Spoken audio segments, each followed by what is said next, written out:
Tonight, in this edition of the Primetime Newscast on Equinoxe Television, we talk about the 132nd edition of the International Labour Day that took place across the national territory today here in the economic capital, Douala. It was an opportunity for trade unionists to call for the immediate integration of the dismissed workers' delegate that were dismissed more than 1 year ago by the government delegate to the Douala City Council. We tell you more in this edition of the news. In Bamenda as well, the Labour Day took place in a ghost town. Businesses were paralyzed and a lot of security reinforcement, especially at the various ceremonial grounds, to bring to images of what happened in Bamenda today in this newscast. And in the second part of this newscast, we shall be looking at the theme of the 2018 edition of the International Labour Day and the current socio-political situation in the two Anglophone regions of Cameroon. Those are headlines. We shall be right back with the details. Stay with us.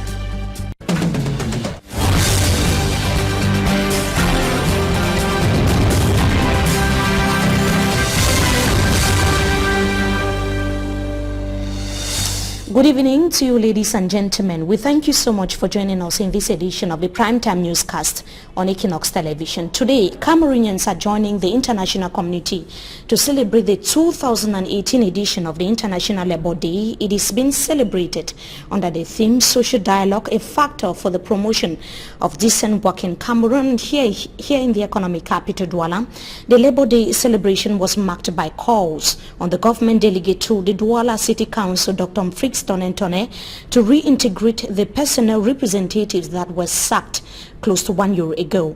This case was used by the various union leaders to call for the respect of workers' rights across the national territory. Babla Jonathan was at the Beseke ceremonial ground. He tells us more in this report.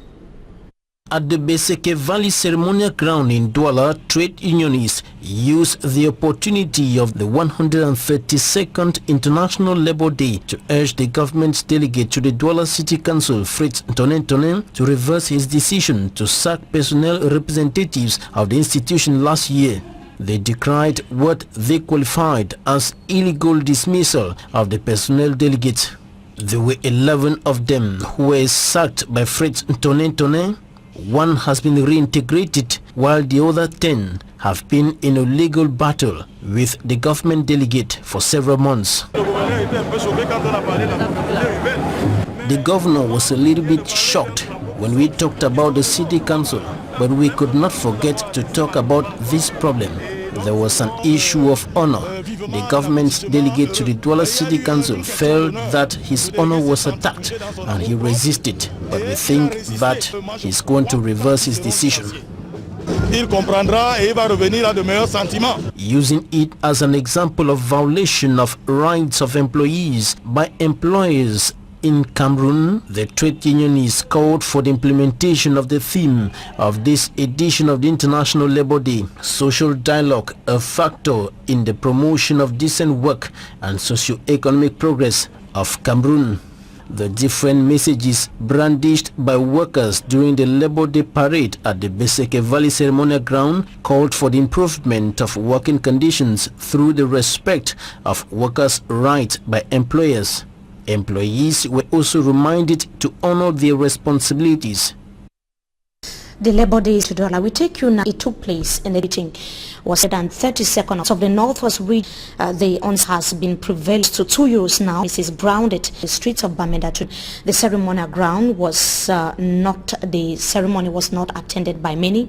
To guarantee hitch-free unfolding of the event, security was reinforced in and around the ceremonial ground. The turnout was also timid. As I indicated, the governor of the Northwest region, Adolphe Lafrique, called on the people to rally and fight against what he called rising insecurity in the region. Let's hear him in the following excerpt. The man who cries sitting on the palace when the roads are cold, that is one man that can show in the region. Welcome. We want to secure the region. That's the reason why we are enjoying today's sharing celebration. It's clear that many stakes are still ahead of us, many challenges, and I'm appealing to all the Northwesterners to rally like one man for all of us to fight against the global insecurity in the region and allow the economic situation of the region comes back to normalcy. That's the reason why I'm already happy of what I saw today. This gives us the hope that tomorrow will be better.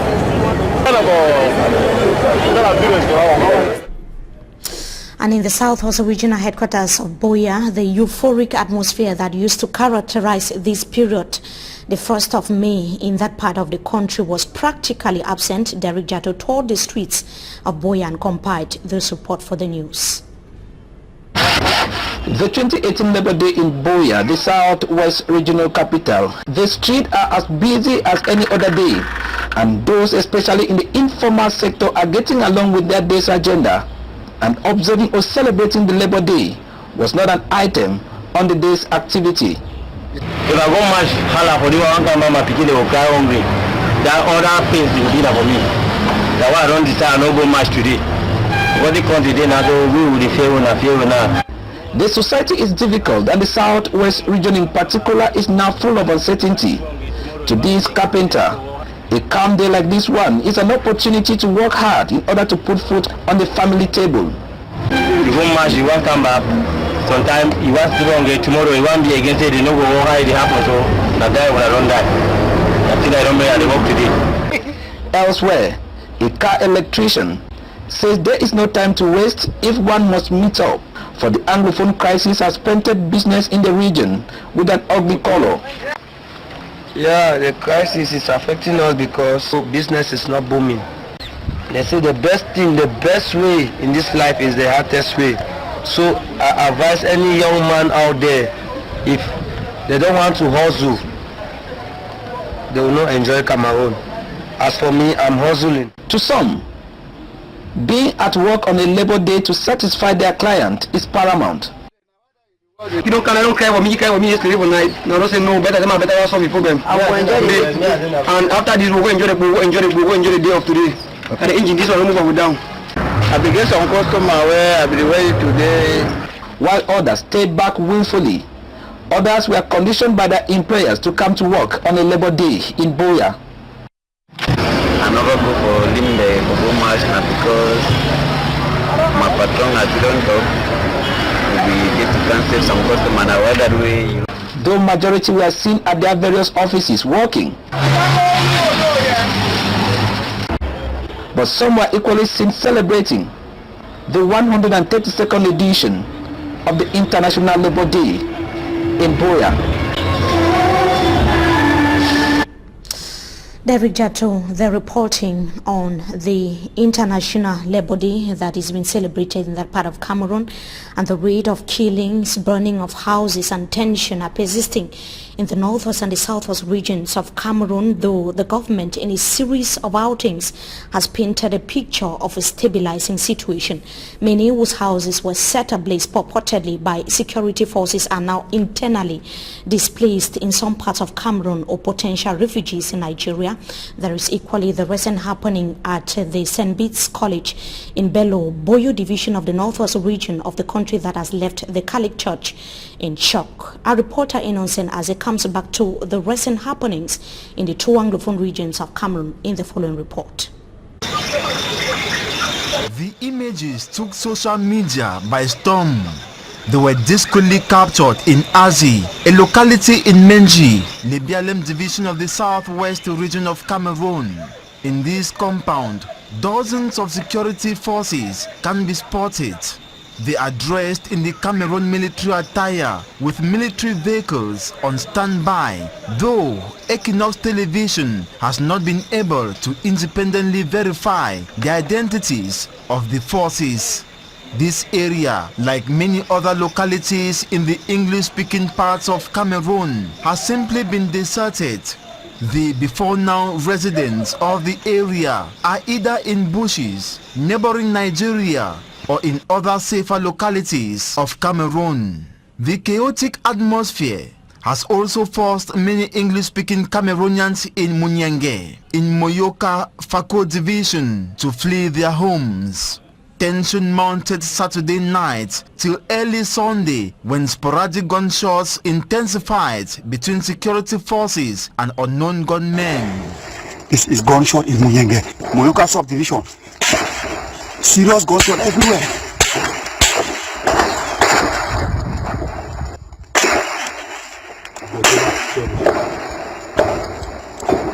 Munyenge has been heavily militarized after military vehicles transporting troops arrived at the area few hours ago. Similar situation in Bafia in the southwest region. In the meantime, the Kalik family is still in search of its priest, Reverend Father William Niba, who was picked up early Monday by unknown armed individuals dressed in black and taken to an undisclosed destination.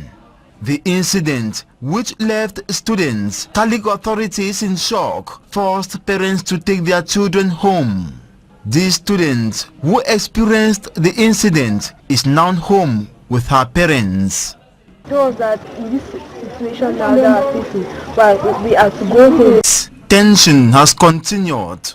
Civilians have lost their lives as well as security forces. The number of internally and externally displaced persons continues to swell, but government is still dumb on the matter.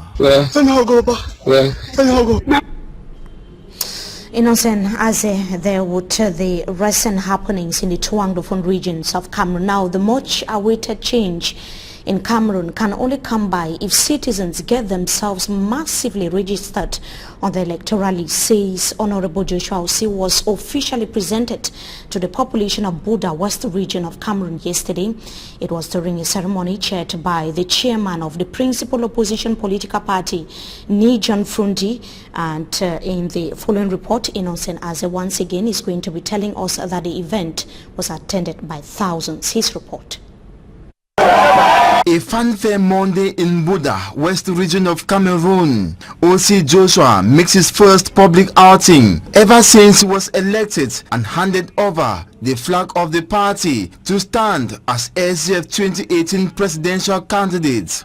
He was presented to the population of Bambuto's West region by the national chairman of the SGF party, Nijon Funzi, who had promised to accompany his son, O.C. Joshua, wherever he goes. I don't come here today for open campaigns. No. I come today for introduce una flag bearer for the campaign. This public presentation, party officials say, will be done in all 10 regions of the country to implant hope for victory and a gradual step towards bringing change in Cameroon. Change, according to O.C. Joshua, comes for all and not for a particular individual. Being watched and listened to by party militants and supporters, the presidential candidate invited all citizens of voting age to register massively on the electoral list, a substance which to him will flush out the ruling CPDM party. C'est l'arme fatale du RDPC. O.C. Joshua has also promised to better working conditions of workers of all walks of life when he becomes president of the Republic of Cameroon. Ça veut dire que nous protégeons les travailleurs. At the Buda ceremonial ground, various speakers and militants of the SGF party reaffirmed their determination to reclaim all what has been snatched from them by the ruling party, including more seats at the National Assembly in the next municipal and legislative elections this year.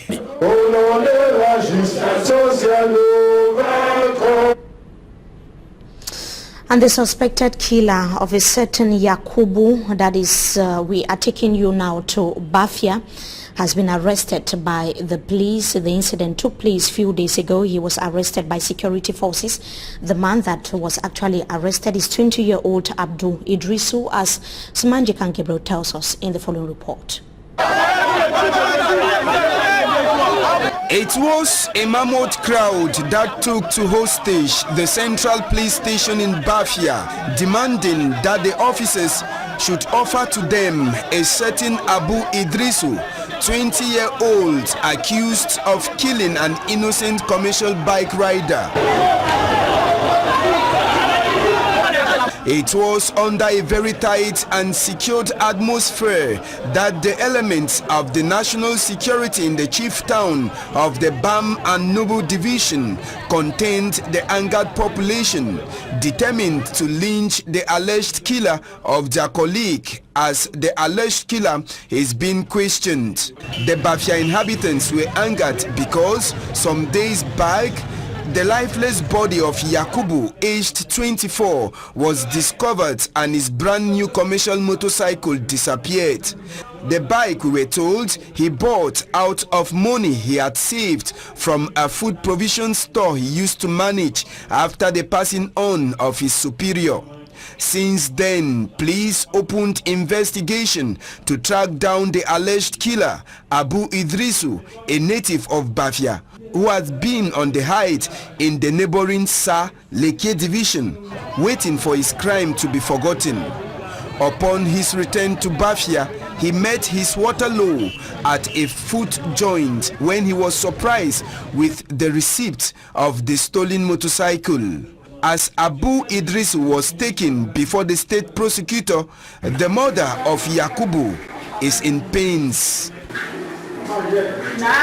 And we stay with you, Smart Njikan Gabriel, still in the center region of Cameroon, to talk about officials of the government primary school in Akoke village in Bam and Inobu division of the center region that are calling on the government to come to their rescue. The primary school abandoned in the forest without a befitting structure and with just 2 teachers is in need of urgent intervention. Details in this report. The green, red, yellow colors of the country is being put up at the government primary school in Akok, situated in the Dinduan subdivision of the Mefu and Afamba division in the center region. All seems to be well, but as the saying goes, it is the tree that hides the forest. Constructed out of plank, the government primary school Akok has been abandoned to itself in the forest. Our structures, you can see, it's nothing to be proud of. We need a better structure, working materials, benches. In fact, we are lacking in every aspect, and the working condition is very tedious. In reality, it is a school complex that has a nursery and a full-fledged primary sections. It is only a single teacher who takes care of the 2 sections of the nursery school, while the head teacher handles the primary section. According to the head teacher, Pierre Bilin Demer, the head teacher doesn't have an office. Classrooms are without chairs and table, and the didactic materials are limited. Pupils of government primary school Akok have never seen a computer, even though they have to get computer lessons. Still, at the school premises, there is no space for the practice of physical education exercise, which is one of the subjects that the pupils will sit in for at the first school leaving certificate exams. We are truly in an enclaved zone. We don't have a field of which we have pupils in examination class. We have subjects like computer lessons, but how can a child who is not aware of how a computer looks like succeed? To encourage the growth of the school, PTA levy was increased to 20,000 francs, but that hasn't helped. As workers celebrate Labor Day, one can easily conclude that the 2 teachers at government primary school Akok are working in an uncomfortable condition. The situation in the government primary school, Akok Center region of Cameroon, is similar situation in several government schools across the national territory. They're bringing us to the end of this first segment of the news. Time for us to meet our guest. We shall be right back.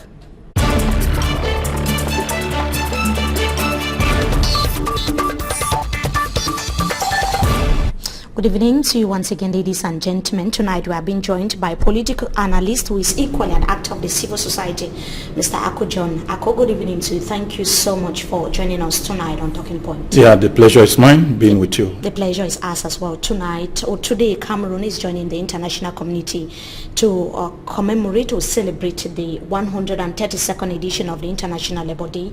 It is taking place at a time when we have had a series of demonstrations from teachers, from some workers in public and private institutions across the national territory. They have been demanding for better working conditions.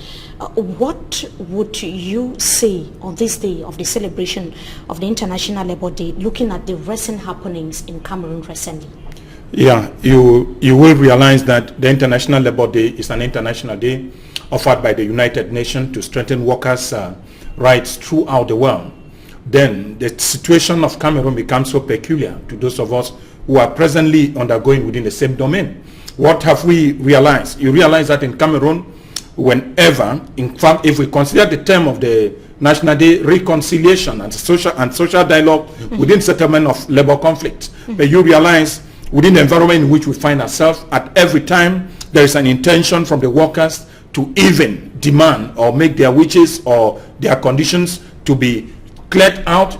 Some of those workers are met with dismissal, others are kicked out without even payment of any benefits, and time and again these are the problems where the strongest overrule, meaning the employer still remains one of the most powerful, and that the government has allowed the citizens of this nation to die for themselves. In fact, the government of Cameroon knows nothing about how many workers are found in the private sector, how many employers are in Cameroon. The government had nothing about. We can just see with the recent incident with the Douala City Council that in a situation where the Labour Code made mention of the position of delegates of workers within the same establishment, the same delegates were dismissed even after such rulings by courts and even demand on hunger strike. The government delegates still maintain its position, and these people still have nothing to do, and the government feel like it is the government of the government delegate, and that Cameroonians can go to anywhere. When the state cannot protect basic rights of citizens, one of which is right to work, a constitutional provision that the right to work is the right of every Cameroonian, and that those who had received or had a job had to be protected by the state, but at the same time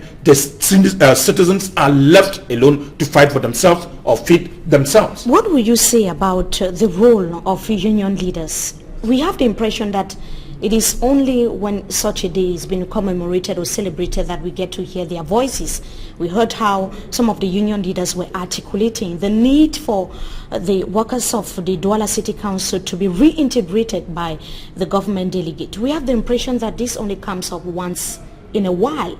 Is that a similar impression that you have? And what impact does it have on the condition of workers that they keep calling for its improvement? If you look at what we call of syndicates or trade union leaders in Cameroon, some of them were there because they needed a better position at the level of the enterprise, some of them because they were imposed by the state, some of them have been imposed by other grounds, even maybe the employer within, which makes it very difficult for them to carry out their functions. If you look at it again, the financial autonomy of unions to function is not still better off. Many unions still live on finances from the state, others still live with contribution from the same employer. How do you think such a union leader who is paid by the employer and at times receives some private envelopes as congratulations or whatsoever we call them fringe benefits from the same employer execute its function normally? It will mean that its autonomy as within the political position is highly, very, very insensitive. If we look at Cameroon, you realize that unions are even disintegrated. And I will tell you that I was embarrassed this morning greeting a friend,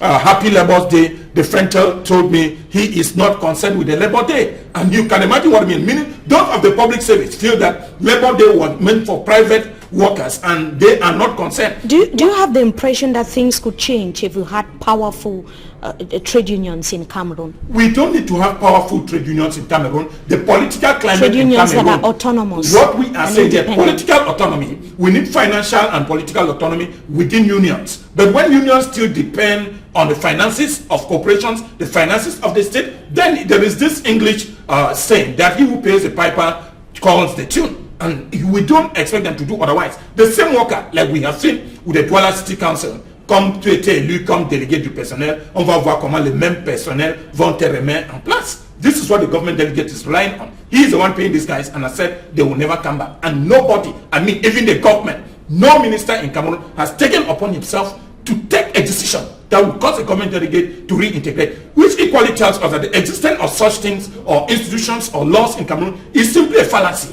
where everybody just uses the propaganda. Yes, there is a law on syndicates, there is a law on trade union, there is a trade union existing here, but the employer still remains the most powerful, and that has the ground against any other decision, which is not the case in developed states. The law is meant to be respected, and once an act is illegal, it is illegal. We must respect it just the next minute. When in Cameroon you see union leaders, those who have taken courage within themselves, beaten up even in public, others, you have gone about the teacher strike. We can know how many teachers are on exile because they make demand for changes within their working environment. A lot of them still live now as asylum seekers or political extremists. So others are in jail. You can even imagine too within your own professions, those who are journalists have been equally massacred and tortured within exercising their own profession. We still tell you that the syndicates within this domain in Cameroon simply remains what I call rubber stamp syndicates without a basic rule or autonomy, without the respect of the rules in place. And even those who are there to guarantee these laws, they too are at the same time playing the same tune, because at the same time those who are leaders in this government pass through within the same enterprises. When they are there for investigation, envelopes are given to them, and they have just a way to shut off their mouth and keep on moving in the normal activity. Why some Cameroonians still suffer within the same country? I mean, there is laxity in the general state of governance within Cameroon, where Cameroonians are left alone. In fact, no government official knows how many Cameroonians are working, how many companies are in Cameroon, who are those there, what are the conditions of work. This is the role of the state. As a regulatory agent, you have to know where your citizens are and what are the conditions under which these people are exercising their duty. A day like this, many of us feel like it was just a protocol ceremony. You realize that the governor made his speech, the national syndicate leader equally made his speech. What becomes of those speeches? At the end, they were all handed, cupboard up, and sent back to the cupboards. No decisions are taken. They have called for. Those who are dismissed at the city, we need to consider this very important. So we are expecting more on Labor Day than just celebrations, yes, Mr. Akojon. Labor Day was not made more for actions. us to... I guess that's what I'm saying, that Labor Day was not made for us to feast. Labor Day was made for us to look at the conditions of the worker.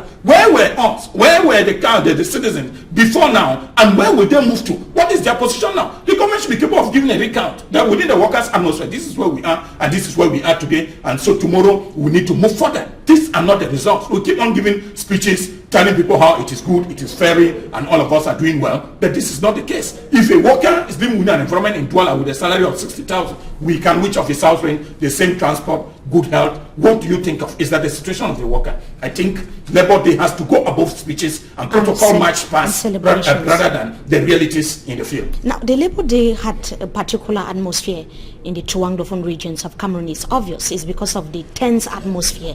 The most recent happening is the kidnapping of the principal of the St. Bede's College. What happened yesterday that has left the Catholic Church in shock. It is the first time, of course, that the prelate is actually being picked up ever since the phenomenon of kidnapping gained steam in the two Anglophone regions of Cameroon. Mr. Akojon, I'm curious to know, of course, that it is coming after the International Crisis Group actually identified the Catholic Church as the only credible mediator as far as the Anglophone crisis is concerned. What is the message behind the recent happening?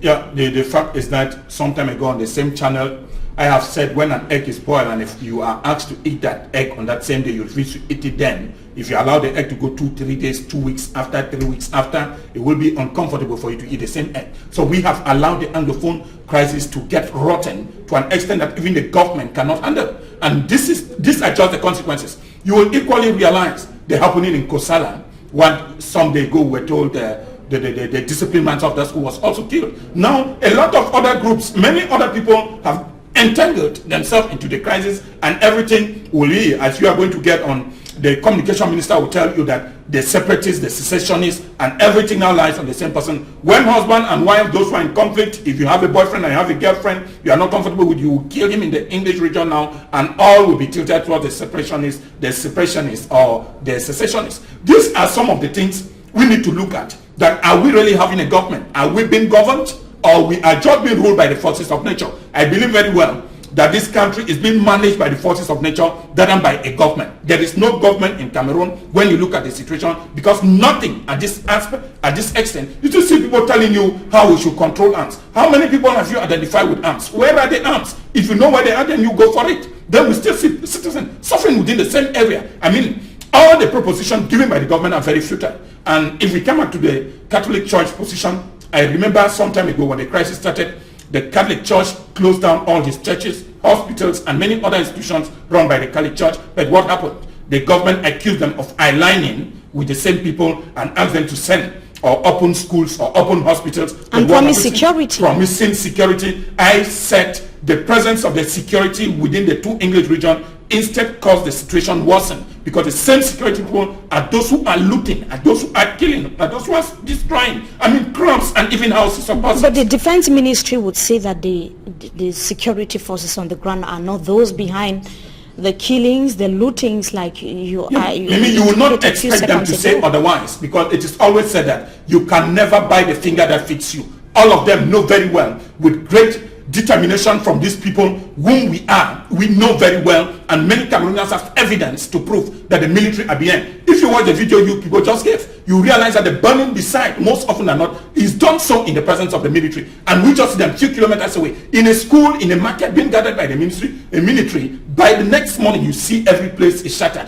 When we go to Kwakwa, you go to Kemong, you go to Dadi village and many others, we cannot call them unlimitedly. The actions of burning and looting are actions of the state, and we need, if Cameroon is a state of law, those who are responsible for these offenses need to be called up for justice. But we have not seen. We are still waiting to see when a military man will be called to court for his crimes or offenses during military actions. And when this happens in many advanced regimes in the United States and even in France, those who commit offenses during war, even though it was an atmosphere of war, they are called up for justice, because these were not military targets. You go above military to target civilians. This is a crime, and at times we call them war crimes. We will not mind, and I will not stand firm from condemning such acts, and if at all, why not call the international community, in fact the International Criminal Court and even the United Nations, to carry out independent investigation. The Catholic Church throughout the world remains one of the credible civil society group. When you look at the role of the Catholic Church in the Congo, you will see that the Catholic Church is the one trying to bring down Kabila, whose mandate has expired since 2016, and the president is still standing on power. The International Crisis Group is right to qualify the Catholic Church as the most credible mediator as far as the crisis is concerned. This is the only individual that has presented himself since the beginning of crisis up to now. I mean, after every Episcopal conference in Yaoundé, the bishops have written a letter to the government, and what happened? The government has not been anything longer but doing the same, standing mute and also, insolent on certain propositions made by the Cameroon government. Release all those who are held on jail. I still wonder why we go to the court and every day we turn around. You see, many of those whom we call were responsible for the crisis are still littering the corridors of Konegi, when we know that the same crisis was manifested and still being sponsored and even masterminded by the state. So you have the impression that the government is not ready to collaborate or listen to the various propositions by church leaders in Cameroon. That is what I'm saying. They feel the church is with the people, but the church is a group which we call the civil society group. The Catholic Church has always, it has always acted in many centers throughout the world, that the church stands as an independent third party to handle crisis within the same country. If the Cameroon government want to make it an exception or try to feel like that the Catholic Church has no role, then they will equally tell us that there is no other civil society group. You realize the Gogomo Commission and the Prime Minister Commission that went to Bamenda, no result up to now. We are still waiting to see what they have carried forward, but nothing. One thing remains: release all those who were captured during the crisis and get into sincere dialogue. There will be no sincere dialogue when government officials and the CPDM party keep on carrying propaganda within the same area in the name of dialogue. This is not dialogue. This is ambush of the people. And in fact, I will insist that until we are sincere in this regime, Cameroon will never be better off. Until the whole regime is, in fact, unraveled. We need to unravel some people. Especially, I will still come back to it. Those who are there for more than 80 years, 70, 60 years, they have no position because most of their techniques, the same crimes that were used, people like Omniabe and many others, the Tumasa and Felix Mumier, were all killed, are the same issues happening in Cameroon in 2018. Then where is the role of academics? Cameroonians have been to school. Is this the way to handle such a crisis? Opposition leaders believe that the solution is found in the ballot box. We saw the Social Democratic Front holding a rally, grand rally in Buda West region of Cameroon yesterday. Honorable Joshua Osei, who is the flag bearer of the said political party, calling on citizens to go to the polls and elect their new leader for the expected change to come to Cameroon. Do you think is the solution?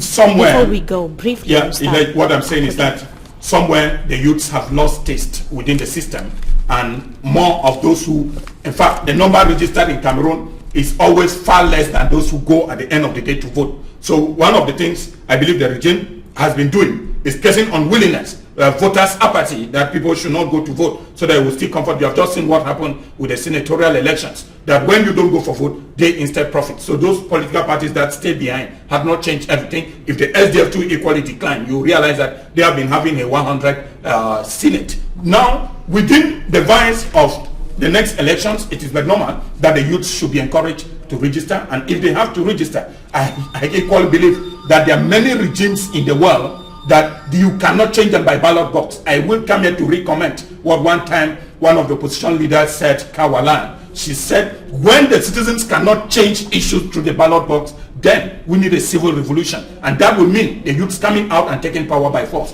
That has succeeded in Cote d'Ivoire, that has succeeded in Tunisia. We have seen it work in many regions, in Burkina Faso, where citizens, now we are just seeing what happens in Armenia. The citizens will have to decide. That is what I'm saying. The destiny is in their hands. Yeah, the citizens have to decide, but if the ballot box cannot give us results, I believe equally in what we say, a civil revolution can do. Thank you so much, Mr. Ako, for joining us tonight on Talking Point. The pleasure is mine. We hope to have you some other time again. And happy Labor Day. Thank you so much. To our viewers, it was equally a pleasure having you with us in this edition of the Primetime Newscast on Equinoxe Television. We thank you so much for joining us. Wishing you a blessed stay in the company of our programs. Until we meet again, goodbye.